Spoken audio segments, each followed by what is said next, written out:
Hello everybody, welcome to something I have never done before.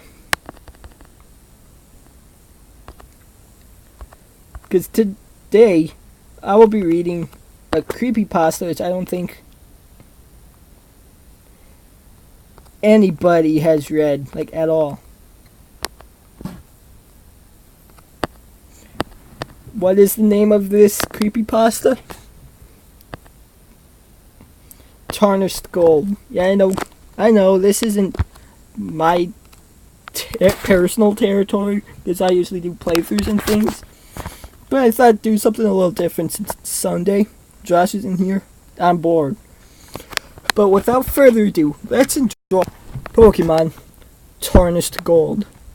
Being someone who isn't nearly as computer savvy as someone from this generation should be, I know very little about what technology is capable of.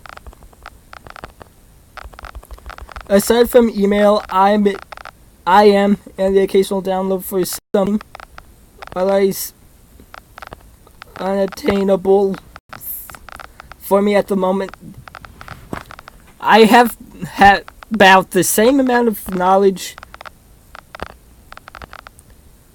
as an 80-year-old might possess about the electronic world.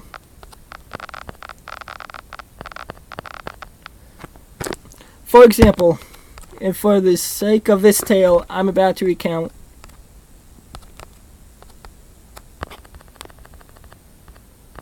I was totally unaware that someone is capable of hacking Pokemon games to make their own sub-story of the world. Even less so that it was possible to make a physical copy of the game in a real cartridge.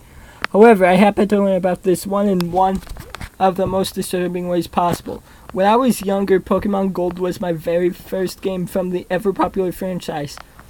I became very attached to the little creatures my character, named after myself even though the character was male. Caught and often fantasized about the adventures we would go through had a preset storyline not been in place. This isn't quite important though. What is important is the fact that I never truly let go of my childhood fantasies. The memories from the first game were far too cherished to set free. As such, I'll have my old gold cartridge complete. Compleete is how it's spelled.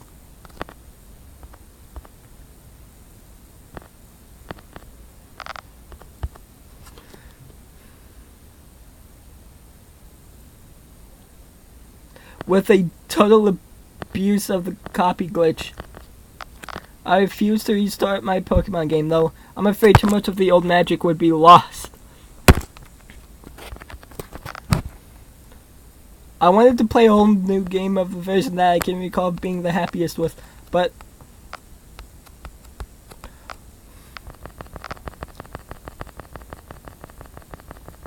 where the fuck was I?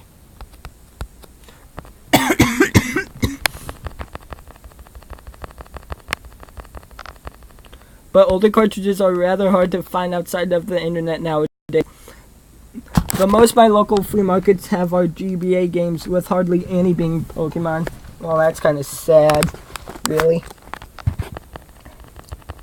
Fortunately for me, my grandfather still fully supports my long-standing love for Pokemon and often buys boxes of cards, toys, videotapes, and other items she comes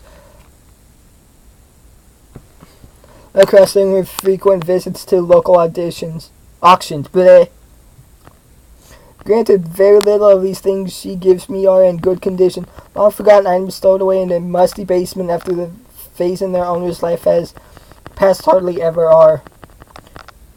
But as gifts from a dear relative, I cherish them as if they were made of gold. Pun not intended. Most recently, she gave me a box with a brand new videotape containing episodes from early on in the first season.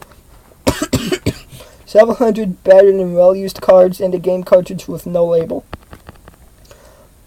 Yeah, here's a cliche for you. The cartridge was the familiar metallic gold color of the game I had been looking for. Even though the label had been removed and a large red X was drawn in Sharpie in the place the sticker should have been. I could easily tell what it was. What other game had that color? You can imagine my excitement for finally finding another copy.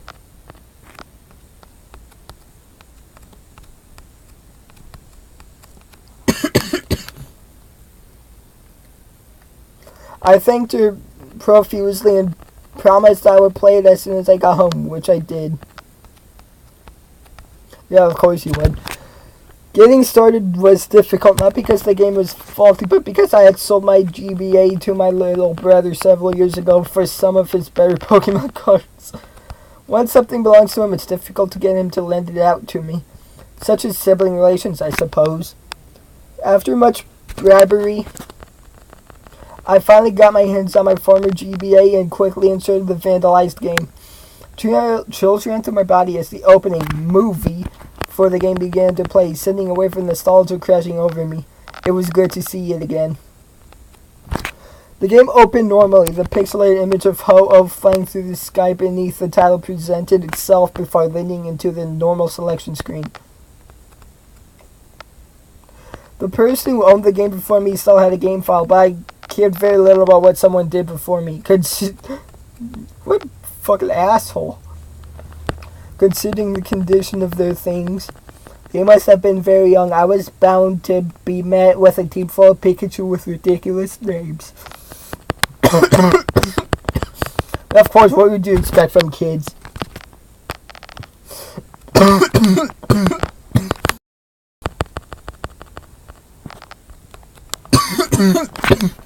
I started a new game. It was here that I realized something wasn't quite right with the game. The normal intro involving a professor introducing you to the world of Pokemon didn't play out. Rather, it played like this. It started out with a black screen, which is quite familiar considering that's how Gold, Silver, and Crystal begin. And for those who don't know or don't remember, I'm playing Pokemon Crystal right now. Doing and reading this story at the same time.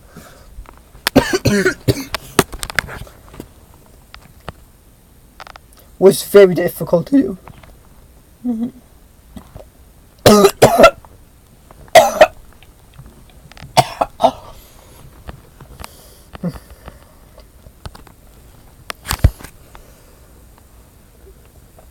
It's other normal. What time is it dialogue? However, I was met with something else. ... Pokemon are nothing more than tools. Use them and throw them away. ... The black screen faded away. Revealing an empty area at night. It looked familiar. Vaguely. There's no A. Vaguely, apparently. Remember it being a route in an earlier part of the game. Since I had been away from the game for so long, I couldn't place it.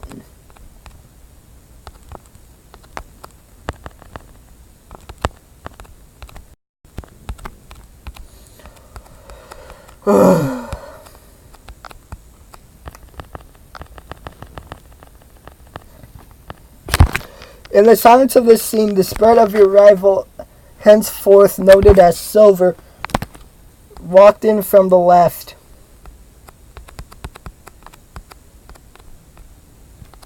Fucking wall. He moved a little slower than normal, as if he were hesitant about something. Once he had moved to the middle of the screen, he stopped and turned back to look at where he came from. Turned toward where he was going and turned back towards where he had came once again. For a moment, he stood there, simply staring towards the left side of the screen before a dialogue box popped up beneath him, saying nothing more than ... Who is this, fucking Red? After that, he turned around yet again, only to continue to walk off screen. The scene faded away to be replaced with Silver standing in the place where you first officially see him just outside of Professor Elm's laboratory. It was clearly in a slightly later part of the game than normal, as the professor and his assistants all exited the lab and went their separate ways. The assistants left the town and Elm walked further downhill. Downward off screen, my bad. I assumed that meant he left for his home and remained in town. The character of Gold was nowhere to be seen. After that small scene, it stayed on Silver. I thought the game had frozen for a minute, but I finally realized that I was able to move him. Honestly,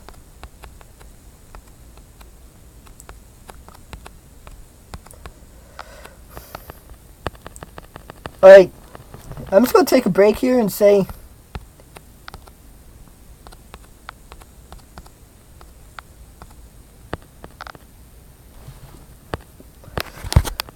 that I am going to name my rivals ... just because I'm reading this story.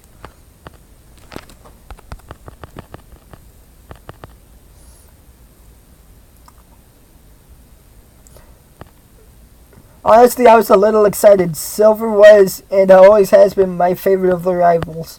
It was an interesting thing to be able to play as him. I moved him a little further downward to see if I was able to explore, but it stopped me each time I moved one step away from the front of the lab. A dialog box popped up that said, "I can't leave yet." It backed me up a step afterward. I moved back up to the place he had originally been standing and moved into the window. It worked much like a door and it allowed me to enter Professor Elm's lab. Aside from the regular equipment, bookshelves, computers, trash cans, tables, etc., the lab was empty. It was to be expected, since the employees had just left a moment ago. On the table was a single Pokeball, being without one at the moment. I walked over and took it. A dialog box popped up and said, "Obtained Totodile." But no item get music. Item get. What is this, fucking Zelda?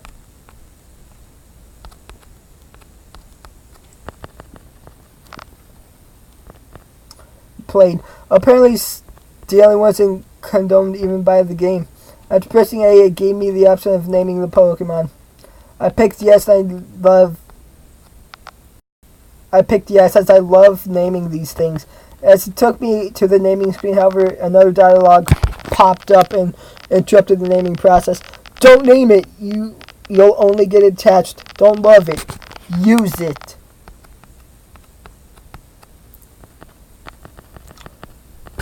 It was clearly the voice of the same person who spoke in the very beginning. I found it odd.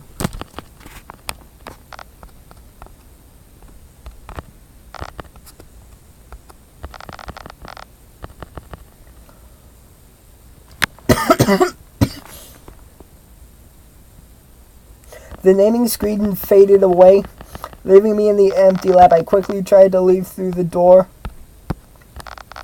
but was stopped by Silver saying, "Not through here." Again, he backed up, and I was forced to exit through the window I had come in from.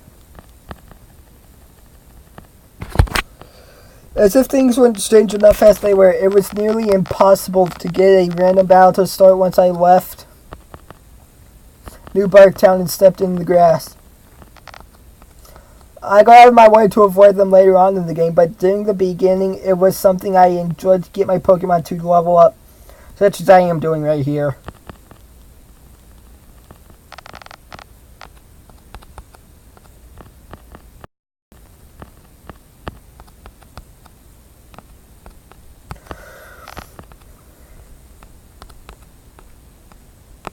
Okay, can I just say for the record that aside from the spelling errors and things, this is actually not a bad story so far. As if things weren't... Being able to find something to fight was a little frustrating. After several minutes walking back and forth in patches of Gers, no A after the R before the S's, I finally encountered a Pokemon. A Sentret. It was nothing out of the ordinary, but when I sent out my Totodile and chose the only presently useful move he had, Scratch, the Pokemon fled. I was rather confused. That wild Pokemon never ran. Not so early in the game. After a few more tries with the same outcome, I continued on to Cherry Grove. Just before I entered the city,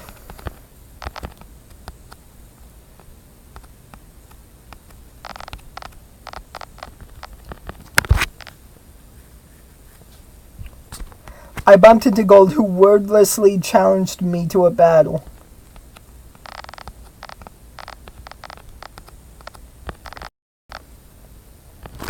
His Pokemon, a Cyndaquil, was already a slightly higher level than mine.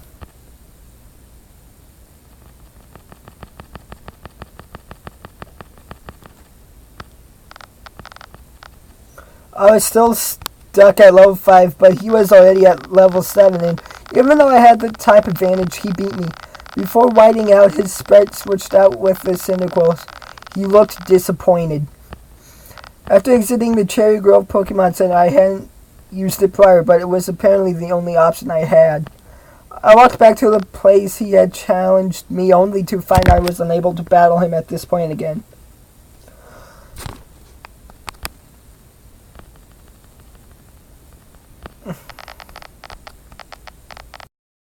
Ugh.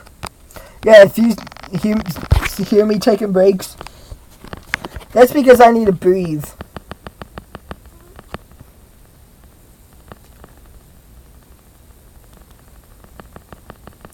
The game was getting a little annoying by now. I had no money, Pokegear, or Pokedex. I was also unable to battle wild Pokemon. Fortunately, once I entered Route 30 onward, there were other Pokemon trainers in which I could battle and easily beat, though none of them seemed eager to speak to me after I had won. By the time I entered Violet City, my Pokemon's level was still too low to take on the gym leader. Fuck.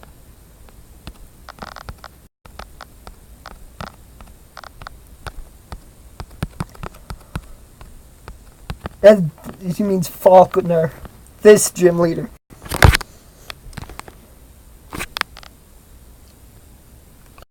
With the money I had won from the trainers I fought before, I was at least able to buy some potions. I was set.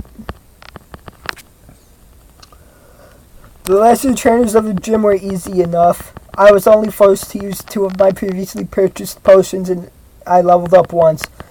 As I took on the gym leader, he proved to be too much, and I lost yet again. Upon winning, he did the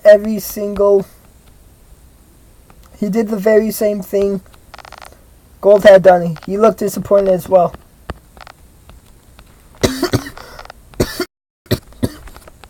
I mean, yeah, you beat the guy. Actually, no, you beat him. He beat you.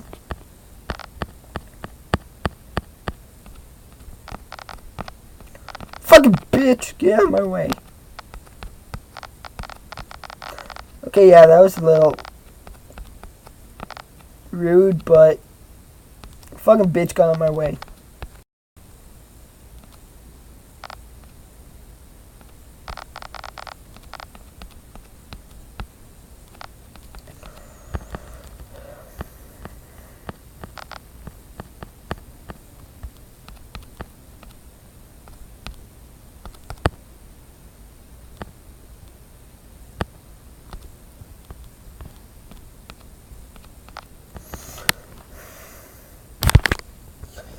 When the battle ended, I didn't white out. Rather, I had to hear a lecture about treating Pokemon correctly from the leader. Once he finished speaking, I received a one-worded question. Steal? I chose the only option given to me. Yes. Silver backed one step and slammed into the gym leader, kicking him backwards. Another dialogue box popped up telling me that I had stolen the gym badge, TM31, and $500. After that, I whited out.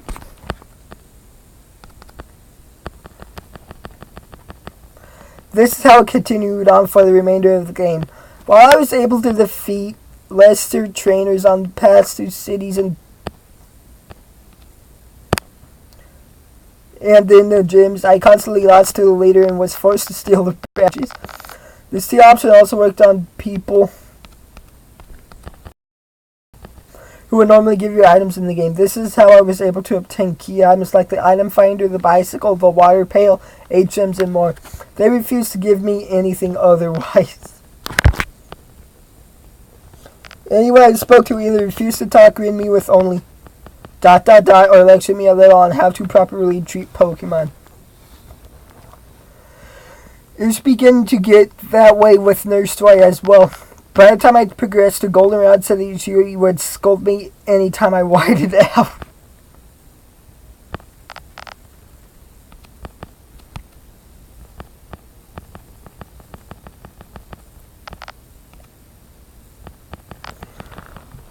Well, that just means Silver sucks, honestly. Man, I know it's just the story and all, but this is really good. Pokemon continued to avoid me as well.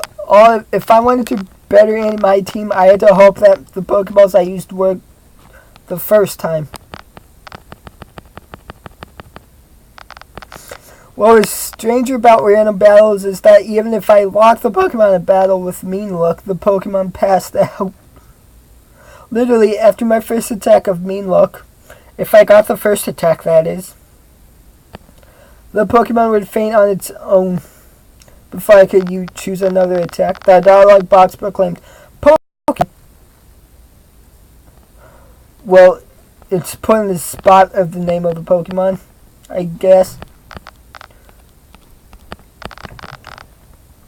Forced itself to pass out and the battle ended.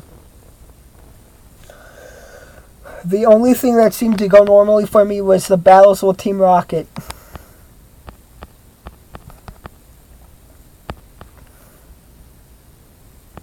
I always went against them and they always treated me like a punk kid getting in their way. Well, it's Team Rocket, what do you expect?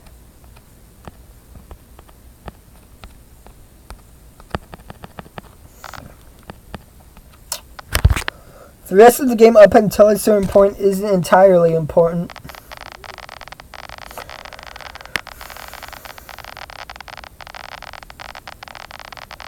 I will continue this story in another part.